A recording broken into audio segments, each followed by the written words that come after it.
Hello, my name is Tom. I'm a facilitator of the Reconstructive International Integrative Holistic School based in Bogota, Colombia.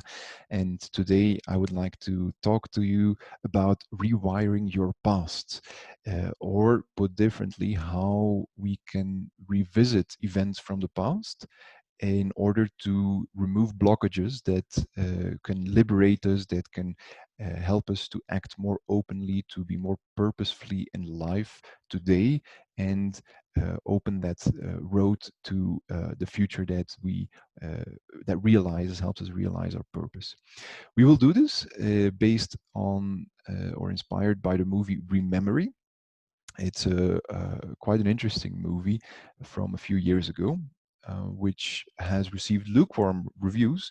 But if you're interested in actually these kind of topics, how the past influences our present and our present behavior, how we realize our purpose, how we interact with family, friends, relatives, then it's actually a very intriguing movie, and I can warmly recommend it. If you haven't watched it and you would like to see it so that you can afterwards compare your experience with mine, then please by all means do so before continuing this talk. Otherwise, uh, please stay tuned and enjoy this presentation. So to frame this presentation, I will be building on insights from Dan Siegel. Dan Siegel has created the Mindsight Institute and is one of the leading figures in a framework that he proposes, which is the framework for interpersonal neurobiology. And so, for example, in the book Mindsight, you will find a lot of the concepts and explanations that I will be using today. You will find them there in more detail. And another author that we will be referring to guide our analysis is John White, and in particular his article, What is Higher Consciousness? So Dan Siegel talks about or explains that the human experience, the experience that we live day to day, is composed of three elements. One is the embodied brain. That is, we as humans, we have obviously a body and a brain that is in the body, and the body is a bit like the hardware, and the brain the software that operates the body. Um, Another part of the software, if you would like it that way, is the mind. The mind, of course, is a bit more than just our body and brain.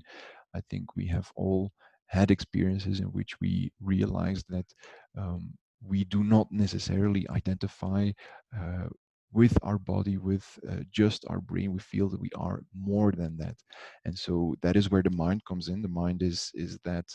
Um, conundrum of emotions, of feelings that we have, and that go beyond the simple body and brain that we have. And then finally, there are also relationships, and relationships can be not only with other people, it can also be with animals, with nature. To give you a concrete example, I mean, imagine you're very excited and you go and see a friend, but that friend is not interested at all in listening to what you have achieved and that what has made you so excited. And so the reaction of this friend not listening to you then actually completely change your mood and how you feel. And so this is a concrete example of how relationships also influence our experience.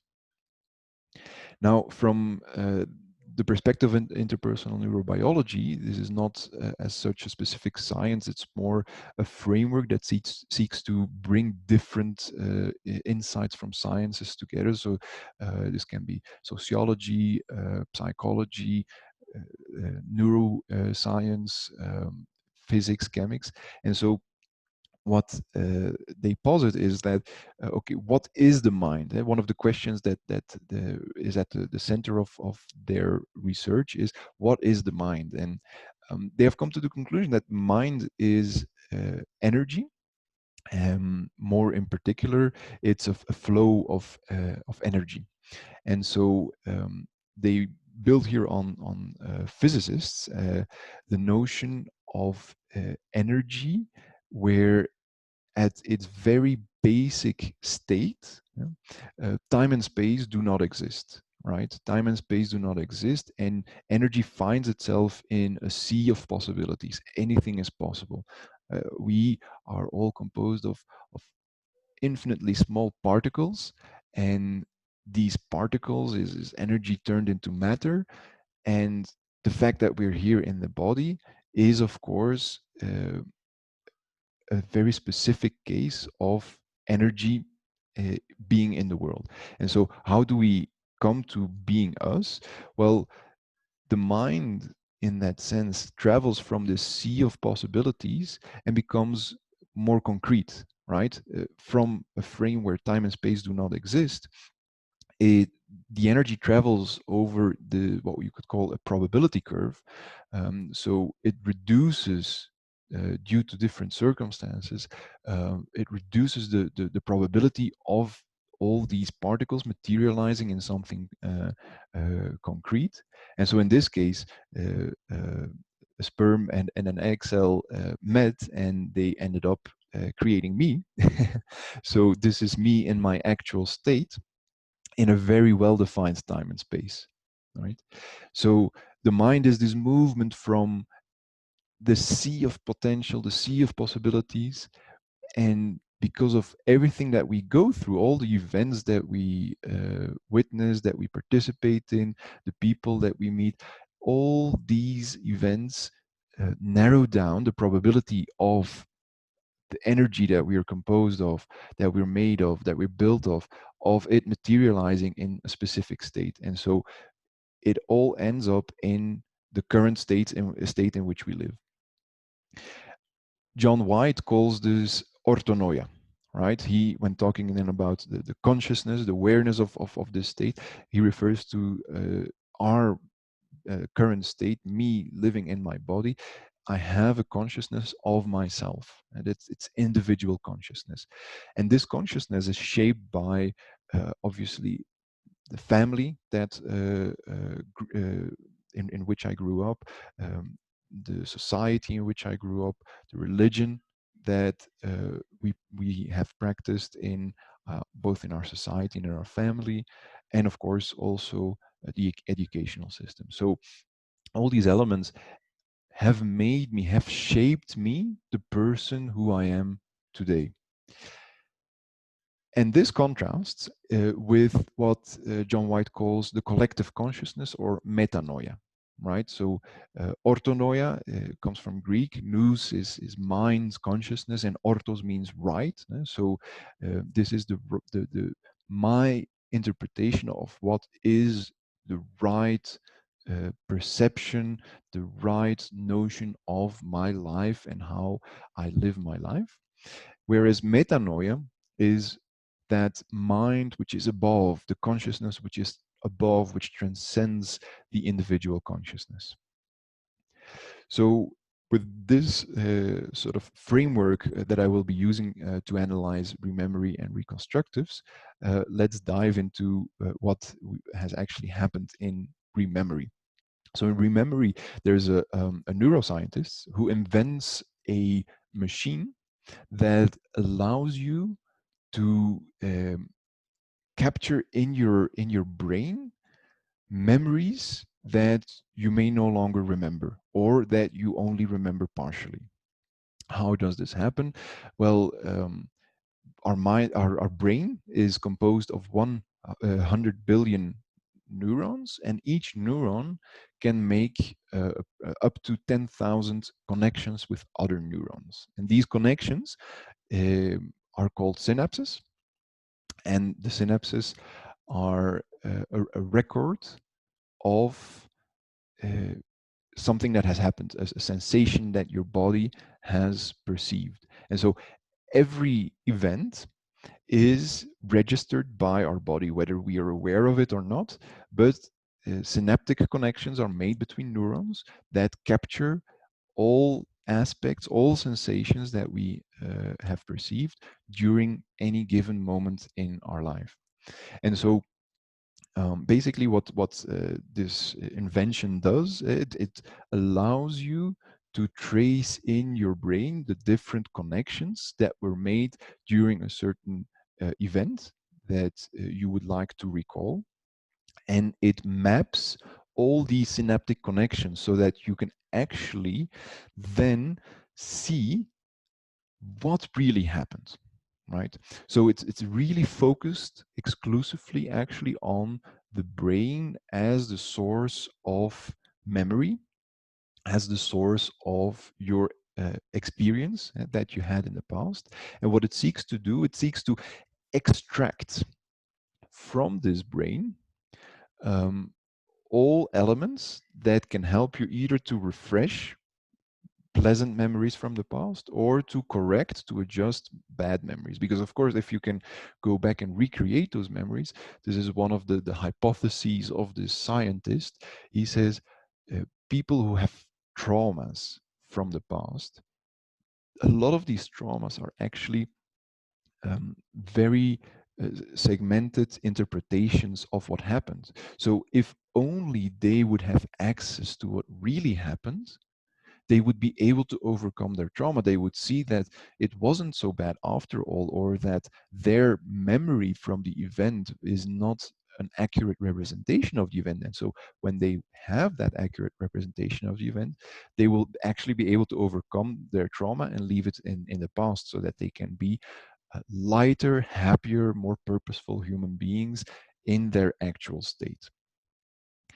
Now, this is one of the purposes of this invention, but of course, if you are working and you have managed to invent such a machine, then kind of the logical next step is also, well, perhaps I do not want to have bad memories, so why wouldn't I erase them?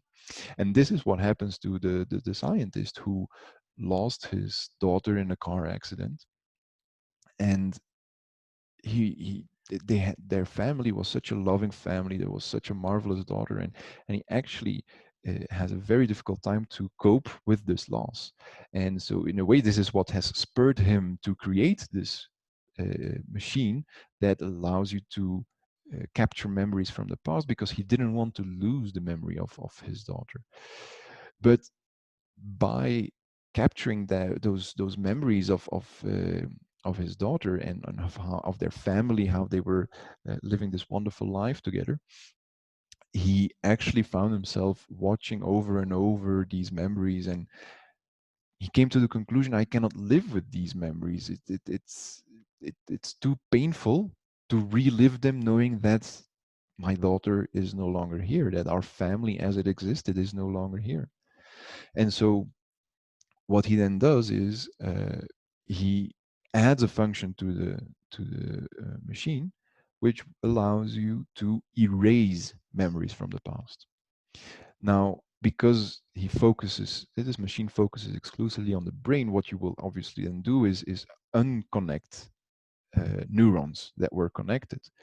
And what happens is that the scientist ends up killing himself by doing so, because obviously the person he was at the moment of deciding to erase memories was the result of everything that has happened in the past. And so if you deconnect neurons that have shaped you into the being you are today, well, then your body is actually no longer able to cope, because it it has grown into this person, and it no longer has the basis that supports the way he is, both physically and mentally. And so that's why he dies.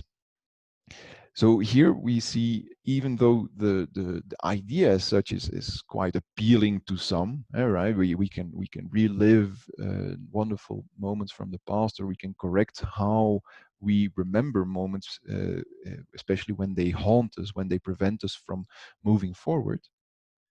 We see that this extractive process is actually has its limitations, because it focuses only on the embodied brain as such, and there are two other aspects, the mind and relationship, from our human experience, that are not taken into account in this sort of rewiring process. And so that's where I would like to make the comparison with reconstructives as a transpersonal method for personal development. And what we say in Reconstructives is we do not want to extract from the past a specific or the only, we do not pretend there is a one right interpretation of what happened in the past. It's impossible to recreate it. It's not worth investing time in that. Instead, let's see if we can integrate our experience from the past and tap into something that transcends us, right? So you want to make, instead of extracting from the past information that will help us to be a better person, a happier person now, we say, no, let's integrate our experience from the past. We do not have to change as such what happened, because whatever happened, it contributed to the person we are now. If that scientist from Rememory hadn't gone through this horrible accident, he would have never invented that machine that can recreate memories from the past. Because that was his motivation, his drive. So whatever between brackets bad, because there is no such thing as a bad or a good experience. It's rather an unpleasant experience, if we can call it that way. So whichever unpleasant experience you have gone through, it also carries the seed of something good, of something purposeful. It's often victims from abuse will become very good defenders, or they will be very empathic with other victims, and find a purpose in helping and accompanying them. So what we try to do is we try to integrate, transcend in a way our individual consciousness and go into that collective consciousness, where we can find resources that help us convert unpleasant experiences into purpose, into clarity, into integration with ourself and our environment. And to do so, we need to go through a process which John White calls paranoia, right?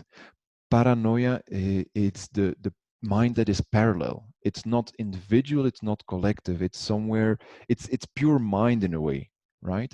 He calls it the simple consciousness. It's a state where we are not individual, we are not collective, we're in a bit in a limbo, if you want. And so um, in Reconstructives, there is a phase of what you would call paranoia, which allows you to move from your actual state into expanded consciousness. It opens new perspectives. And so instead of extracting from all these probabilities that contributed to the actual state, who am I now, it tries to actually descend, it tries to open up again the probability curve so that we create new possibilities.